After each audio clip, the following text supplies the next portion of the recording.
My company T.E. Gibbons won the contract to dredge 200 miles of the Hudson River in New York. We are a small dredging company with few staff, so I was happy but not surprised to win the multi-million-dollar contract. My company was warned beforehand of the endless amount of crap that had been dumped in the river over the years, from cars to dead bodies. We had 2 years to complete the project, and we divided into 2 teams working 24 hours a day.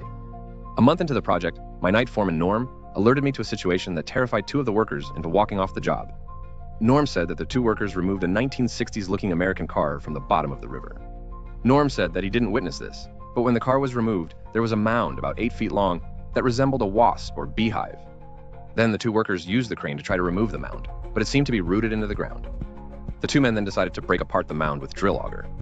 One of the workers, Jose, said that when the mound was opened, a completely white male creature that resembled a human sat up from a lying down position, and the creature's eyes were completely white.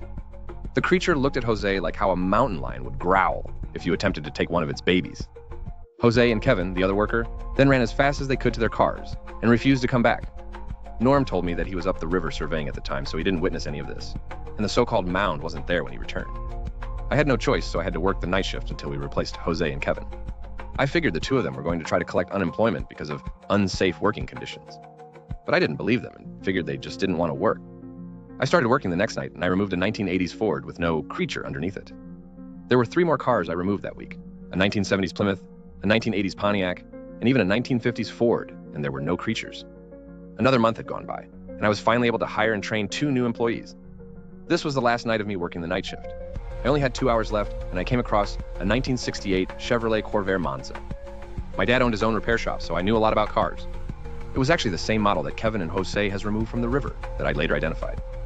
I removed the car with the crane, and I was a little bit surprised. I saw the same 8-foot hive mound that Jose had described to Norm. I was the owner of this company, so I figured that I couldn't ask someone else to dig this mound out, so I did it myself. I used the drill auger, and once I pierced the hive, a thick white cloud was released. Once all of the white smoke was released, the hive virtually crumbled. This time, I observed the same type of creature, but it was a female form. The creature sits up and growls at me with piercing white eyes and canine-looking teeth. I yell out, "Oh shit," and haul ass to my car. I'm the only employee because Norm had left early. I sit in my car with the doors locked. I know the next shift comes on in about an hour.